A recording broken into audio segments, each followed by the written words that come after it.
ऐसा अवसर है जब देश के प्रधानमंत्री, जो केवल ना भारत की एक पहचान है बल्कि पूरे वैश्विक जगत में अपनी एक अमिट छाप छोड़ते हैं, माननीय प्रधानमंत्री श्री नरेंद्र मोदी जी, वो मध्य प्रदेश आ रहे हैं और खासतौर पर एमपी को हिंदुस्तान का दिल कहा जाता है। कैसे पीएम एमपी की जनता का दिल जीतने वाले हैं, जनजातीय सम्मेलन के जरिए राजधानी भोपाल से आगाज करेंगे। हमारे साथ तमाम मसलों पर बातचीत के लिए मौजूद हैं मध्य प्रदेश भारतीय जनता पार्टी के सम्मानित अध्यक्ष सांसद श्री विष्णुदत्त शर्मा जी। माननीय सांसद जी, आपका बहुत बहुत स्वागत है। अध्यक्ष जी, किस तरह से देखते हैं वीडी भाई साहब आप माननीय प्रधानमंत्री जी के इस भोपाल दौरे को, क्योंकि कहा जा रहा है कि एमपी का दिल जीतने आ रहे हैं प्रधानमंत्री जी? देखिए, ये माननीय प्रधानमंत्री जी का दौरा जो मध्य प्रदेश के जी लिए 15 तारीख को वो आ रहे हैं, जी, ये हम सब के लिए एक गौरव का दिन है बिल्कुल ठीक बात है कि भारत के ही नहीं, दुनिया के सबसे लोकप्रिय नेता, जी। भारत के यशस्वी प्रधानमंत्री नरेंद्र मोदी जी 15 तारीख को जनजातीय गौरव महासम्मेलन, बिल्कुल यानी लाखों की संख्या में जनजातीय समाज के हमारे बंधु जी, भाई बहन, जो गौरव दिवस के तौर पर हम 15 नवंबर भगवान बिरसा मुंडा जी की जयंती पर मनाने वाले हैं, बिल्कुल ठीक बात है। उसकी शुरुआत दुनिया के सबसे लोकप्रिय नेता माननीय प्रधानमंत्री नरेंद्र मोदी करेंगे। ये पूरे मध्य प्रदेश के लिए और भारतीय जनता पार्टी के एक कार्यकर्ता के लिए तो गौरव का विषय है ही, जी जी लेकिन मध्य प्रदेश की 7.5 करोड़ जनता के साथ देश का हमारा जो जनजातीय समाज है, जी जी, उसके लिए भी ये गौरव का दिन है कि भगवान बिरसा मुंडा की जयंती पर गौरव दिवस की शुरुआत मध्य प्रदेश से माननीय प्रधानमंत्री करेंगे। जी जी हम सब लोग इस बात को लेकर के पूरा मध्य प्रदेश उत्साहित है। जी, बड़ी बात है। उत्साह पूरी तरह से नजर आ रहा है। किस तरह से आप देखते हैं, जब वैक्सीनेशन में हमने पूरे दुनिया को एक बड़ा पैगाम, एक बड़ा संदेश दिया है, अब इस वैक्सीनेशन के अभियान में दूसरा इसका पहलू सामने आने वाला है। क्या आपको लगता है कि भोपाल की सरजमी से एक आगाज ये भी होगा कि भारत एक ऐसा देश है जो पूरी दुनिया को जागरूकता का पाठ भी पढ़ा सकता है? देखिए, ये बिल्कुल आपने बहुत सही कहा। जी भारत के आज़ादी के इतिहास के बाद जी जी, दुनिया में कई प्रकार की ऐसी चीज़ें हुई, भारत के अंदर भी कई ऐसे परेशानियों का दौर आए, बिल्कुल लेकिन ये पहला अवसर है कि पहले हम ये देखते थे कि विदेशों में कहाँ से हमको वैक्सीन मिलेगा, बिल्कुल ठीक बात है। फिर हम अपने लोगों को वैक्सीनेशन कराएंगे। लेकिन भारत के प्रधानमंत्री नरेंद्र मोदी ने कोविड के इस महामारी के संकट में जी उनकी जो दृढ़ इच्छा शक्ति थी, जी जी, जो उन्होंने नारा दिया कि आत्मनिर्भर भारत, बिल्कुल तो इस वैक्सीनेशन के दृष्टि से भी हम अपने भारत को आत्मनिर्भर कैसे बनाएं, ये माननीय प्रधानमंत्री ने वैज्ञानिकों को, हमारे उन सभी इस क्षेत्र में काम करने वाले लोगों को ताकत दी और कहा कि आप इस दिशा में कदम बढ़ाइए, मैं आपके पीछे खड़ा हूँ। बिल्कुल ठीक बात है। और जब लीडरशिप खड़ी होती है तो जो विल पावर माननीय प्रधानमंत्री का था, उसका परिणाम है कि एक नहीं, दो वैक्सीनेशन अपने देश के वैज्ञानिकों ने स्वदेशी वैक्सीन बना के तैयार किए।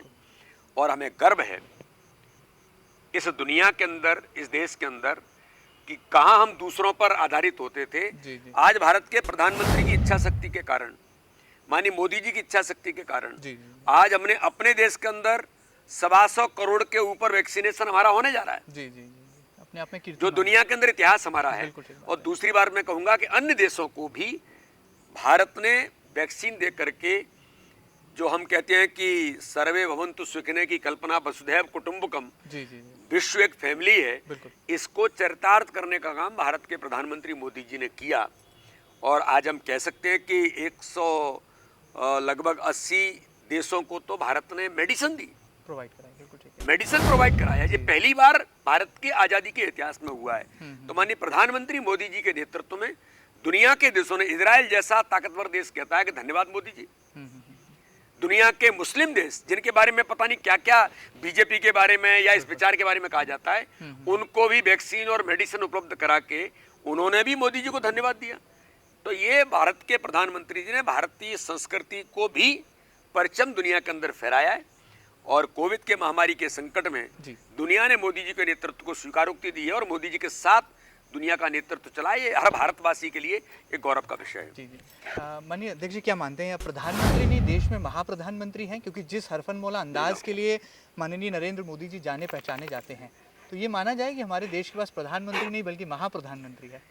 देखिए, ये बिल्कुल आप कह सकते हैं कि भारत के प्रधानमंत्री इतनी बड़ी शख्सियत, जी जो अगर अभी सर्वे होता है, अमेरिकन एजेंसी सर्वे करती है, जी जी, और उस सर्वे के अंदर दुनिया में लीडरशिप में 70% लोग बिल्कुल। भारत के प्रधानमंत्री को कहते हैं कि दुनिया का अगर कोई सशक्त और ताकतवर नेता है तो भारत के प्रधानमंत्री नरेंद्र मोदी है। जी जी ये सामान्य घटना नहीं है। बिल्कुल बिल्कुल। तो इसलिए भारत के माननीय प्रधानमंत्री वो तो एक सामान्य से सामान्य कार्यकर्ता की भूमिका में भी रहते हैं। जी जी जी वो एक सामान्य से सामान्य उस रूप में जो कहते हैं कि मैं तो प्रधानमंत्री नहीं, जनता का सेवक हूँ, बिल्कुल। देश का सेवक हूँ। हम्म।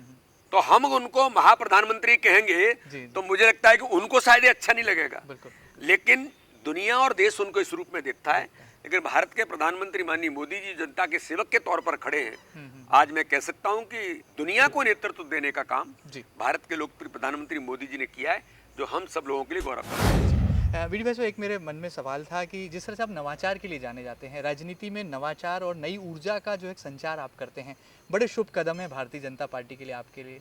जैसे ही आपने कमान संभाली वैसी सरकार में आ गई पार्टी आपकी। आने वाले दिनों में ये जो नवाचार का क्रम है इसी तरह से आगे बढ़ने वाला है, और शुचिता की जो बात आप लगातार करते हैं उससे लेकर क्या कोई रणनीति है? देखिए, इसके बारे में मैं ऐसा मानता हूँ कि भारतीय जनता पार्टी जो दुनिया का सबसे बड़ा राजनीतिक दल है। जी जी।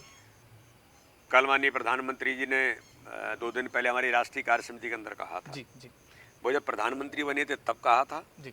और राष्ट्रीय कार्य समिति में उन्होंने उल्लेख किया कि जिन लोगों ने इस दल को खड़ा करने के लिए बिल्कुल अपने जीवन पूरा लगा दिया, ऐसे एक नहीं लाखों कार्यकर्ता हैं बिल्कुल। जिन्होंने बलिदान भी किया है, अपने जीवन को पूरा समर्पित कर दिया। ऐसे कार्यकर्ताओं के कारण आज भारतीय जनता पार्टी दुनिया का सबसे बड़ा राजनीतिक दल बना है।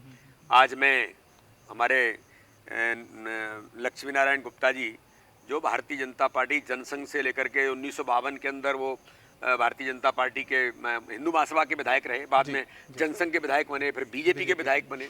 आज मैं उनसे मिलने गया था, जो कमल पुष्प अभियान शुरू किया माननीय प्रधानमंत्री ने। माननीय प्रधानमंत्री जी भावुक थे उन लोगों को देख करके जिन्होंने सर्वोच्च न्यौछावर करके इस दल को इतना खड़ा किया। आज उनको याद करना, उनसे आशीर्वाद लेना, उनके पास जा करके बैठ करके उनसे अगर हम स्पर्श करते हैं तो उनको लगता है कि आज भारतीय जनता पार्टी का प्रदेश का ये नौजवान अध्यक्ष मेरे पास आज आया है। तो एक ये जो सेंटीमेंट है जी, जी। वो भारत के प्रधानमंत्री मोदी जी ने इस दल को इस रूप में जो खड़ा किया है। जी। माननीय अमित शाह जी ने दुनिया का सबसे बड़ा राजनीतिक दल बनाने में महत्वपूर्ण भूमिका निभाई। जी, जी। तो नड्डा जी आज उस यात्रा को आगे ताकत के साथ भारत के अंदर, दुनिया के अंदर बढ़ाने का काम कर रहे बिल्कुल ठीक हैं। तो मैं ऐसा मानता हूं कि भारतीय जनता पार्टी जो दुनिया का सबसे बड़ा राजनीतिक दल है, भारत के माननीय प्रधानमंत्री जी के जो वर्क कल्चर उन्होंने राजनीति में डेवलप किया है, और जिस प्रकार से एक मैं तो ये कहूंगा कि भारत के अनुरूप जी। राजनीति कैसे होगी कि आत्मनिर्भर भारत का नारा देकर के, वोकल फॉर लोकल का नारा देकर अपने देश को सक्षम और सशक्त और वैभवशाली और समृद्धशाली भारत कैसे बनाएं, इस दिशा में आज इस भारत के अंदर लगातार कदम बढ़ने का जो प्रयास है, जिसको कभी नरेंद्र जो स्वामी विवेकानंद बने, वो जो सपना देखते थे, मैं तो ऐसा मानता हूँ उस सपने को इस भारत के अंदर आज के नरेंद्र मोदी जी पूरा करने का लगातार इस यात्रा को आगे बढ़ा रहे हैं। बड़ी बात है, बड़ा कथन है। जिस तरह से स्वामी विवेकानंद एक आदर्श है पूरी दुनिया के लिए, लगता है कि आने वाले दिन में प्रधानमंत्री नरेंद्र मोदी जी के जो कथन हैं और जो सार्थकता के साथ वो जमीनी धरातल पर गति पकड़ रहे हैं, ये जरूर एक राजनीति में शुचिता का परिचायक भी बनेगा। माननीय वीडी भाई साहब, ये कैसे आप कर लेते हैं? आपके बारे में कहा जाता है कि आप बहुत ज़मीन से जुड़ाव रखते हैं, एक ज़मीनी कार्यकर्ता तक भी आप पहुँचते हैं, और बड़े जब क्रांतिकारी फैसले पार्टी हित में, देश हित में, राष्ट्र हित में, प्रदेश हित में लेने होते हैं तो वो भी ले लेते हैं। तो ये जो तालमेल और जो समन्वय है, इसकी सियासी शक्ति आपको कहाँ से मिलती है? देखिए, भारतीय जनता पार्टी एक ऐसा दल है जो परिवार भाव से काम करता है। जी जी। और मैं एक बात और मैं कहना चाहता हूँ कि भारतीय जनता पार्टी हमेशा से टीम स्पिरिट पर काम करती है, कि हम सब मिलकर के सामूहिकता के आधार पर आगे बढ़ते हैं। हमारा जो नेतृत्व है वो सामूहिक नेतृत्व है। जी। इसलिए भारतीय जनता पार्टी में हमेशा हम कैडर बेस ऑर्गेनाइजेशन होने के नाते से, मैं जब लोकसभा का चुनाव लड़ा तो मुझे 12 दिन मिले थे। मेरे नेतृत्व ने तय किया कि तुमको खजुराहो से जाना है। जी। ये इस प्रदेश का मीडिया ये कह रहा था कि वीडी शर्मा जी 12 दिन में आपका क्या होगा, इतनी बड़ी लोकसभा है। तो मैंने कहा था भाजपा में चुनाव कार्यकर्ता और एक एक कार्यकर्ता प्रत्याशी होता है, और मुझे गर्व होता है कि मेरे उस टीम पर जो बूथ पर कार्यकर्ता खड़े हैं वो मुझे 5 लाख से जिता करके भेजते हैं। ये भारतीय जनता पार्टी में ही हो सकता है। बड़ी बात है। क्योंकि कैडर बेस्ड ऑर्गेनाइजेशन है, कार्यकर्ता आधारित संगठन है, तो ये जो ताकत है, हमको जो ताकत मिलती है वो कार्यकर्ता के उत्साह से हमको ताकत मिलती है। बिल्कुल, बिल्कुल। बूथ पर कार्यकर्ता जब प्रफुल्लित होता है तो हमको मजा आता है, हमको भी ताकत मिलती है। और मैं गर्व से कहना चाहता हूँ कि पृथ्वीपुर जैसी विधानसभा उपचुनाव में, जी जोबट जैसी विधानसभा जहां पर देश विरोधी ताकतें, कांग्रेस के लोग, वामपंथी पूरे गुमराह करने के काम में लगे थे, उन स्थानों पर भी हमारे बूथ के कार्यकर्ताओं ने सक्रियता के साथ मैदान में उतर करके कहा इनको जवाब देंगे। और मुझे गर्व है भारतीय जनता पार्टी के उन कार्यकर्ताओं पर कि इन उपचुनावों में भी ऐतिहासिक बहुमत से जीत करके ये आईना दिखाया कि झूठ छल कपट की राजनीति इस प्रदेश के अंदर नहीं चलेगी, विकास की राजनीति हम आगे बढ़ेंगे।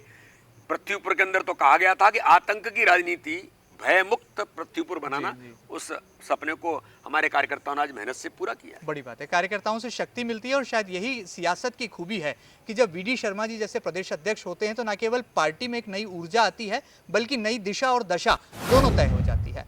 वीडी भाई, आपने टीम स्पिरिट की बात की तो मुझे मध्य प्रदेश में 3 ऐसे चेहरे नजर आते हैं जो कि टीम स्पिरिट के तौर पर दिखते हैं। ब्रह्मा, विष्णु, महेश।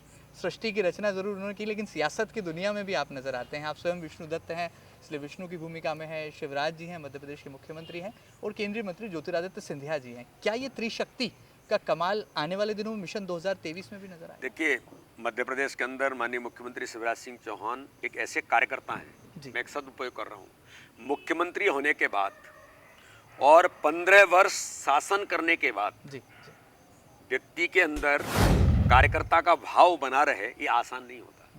लेकिन मुझे गर्व है मेरे मुख्यमंत्री पर, माननीय शिवराज सिंह चौहान के, उनके व्यवहार के अंदर। आज मैं देखता हूं कि मुख्यमंत्री होने के बाद जब भारतीय जनता पार्टी के संगठन के कार्यकर्ताओं के साथ होते हैं तो एक सामान्य कार्यकर्ता की भूमिका में होते हैं। और मध्य प्रदेश के अंदर श्रृंखला एक नहीं है। ये आइडियल ऑर्गेनाइजेशन मध्य प्रदेश का जो खड़ा किया, ये कुशवाहा ठाकरे जी से लेकर राजमाता सिंधिया जी से लेकर प्यारेलाल खंडेलवाल, कैलाश जोशी। आज मैं उल्लेखित कर रहा था जब नाना जी के यहाँ हम लोग गए थे, लक्ष्मीनारायण गुप्ता जी के यहाँ, तो कैलाश जोशी जी हमारे जो प्रदेश के अध्यक्ष रहे, मुख्यमंत्री, अंतिम समय के अंतिम क्षण में मैं उनसे मिलने गया था जब मैं महामंत्री था। राष्ट्रीय हमारे प्रदेश के अध्यक्ष राकेश सिंह जी थे। जब हम चलने लगे तो जो व्यक्ति अंतिम समय में है वो हाथ जोड़ करके कहते हैं कि अध्यक्ष जी मेरे लिए कोई काम हो तो बताइए। ये कैलाश जोशी बोलते हैं अंतिम समय में। ये भारतीय जनता पार्टी के ऐसे कार्यकर्ता फिर उसमें श्रृंखला में जुड़ते हैं तो आप चले आइए कि शिवराज सिंह चौहान, नरेंद्र सिंह तोमर, कैलाश विजयवर्गीय और ऐसे जो कार्यकर्ता लगातार काम करते करते भारतीय जनता पार्टी में इतनी बड़ी जो श्रृंखला है, जिन्होंने इस संगठन को यहाँ खड़ा किया है। मैं आज अध्यक्ष की जिम्मेदारी मुझे मिली है। मेरा प्रयास है कि मैं भारतीय जनता पार्टी के जो इतना शीर्ष नेतृत्व इस मध्य प्रदेश से निकला है, जहां से भारतीय जनता पार्टी के संगठन को पद्धति विकसित हुई है मध्य प्रदेश से, और पूरे देश के अंदर भारतीय जनता पार्टी मध्य प्रदेश को आइडियल ऑर्गेनाइजेशन माना जाता है। तो मैं उसकी जिम्मेदारी पर, मेरे नेतृत्व ने मुझे यहाँ अध्यक्ष के तौर पर जिम्मेदारी पर भेजा है, लेकिन अध्यक्ष की जिम्मेदारी के अनुरूप बनने की मैं प्रक्रिया में हूँ। मैं प्रयास कर रहा हूँ कि जो काम मुझे मिला है मैं उसके अनुरूप अपने आप को बना सकूँ। तो मेरी तो लर्निंग प्रोसेस है।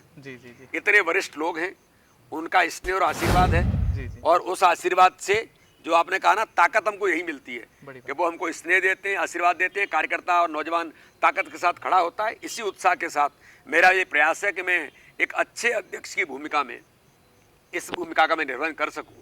तो उस प्रक्रिया में मैं लगातार काम कर रहा हूँ। चलिए, बड़ी बात है, दूरदृष्टि है, पक्का इरादा है, और शायद यही भारतीय जनता पार्टी की रीति और नीति भी है कि अपने कार्यकर्ता का भी सम्मान बरकरार रहे और आने वाले कल के लिए राजनीति की शुचिता का भी जो है एक उदाहरण नायाब रूप से पेश किया जा सके। जाते जाते बहुत संक्षिप्त में, आप युवोदय पर जो है बहुत फोकस करते हैं, प्रकाश डालते हैं, नवाचार के लिए जाने जाते हैं, प्रशासन प्रिय अंदाज भी है, देर नहीं लगती, अगर कोई गलती करता है तो संगठन में सजा जरूर मिलती है।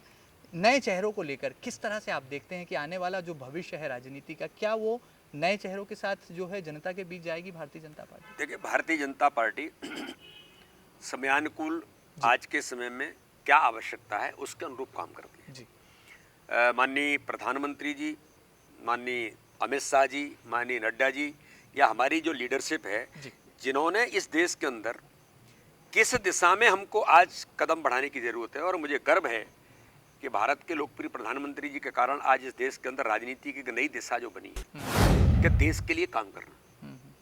भारत हमारे लिए पहले है, इंडिया फर्स्ट का नारा माननीय प्रधानमंत्री देते हैं, देश मेरे लिए पहले है।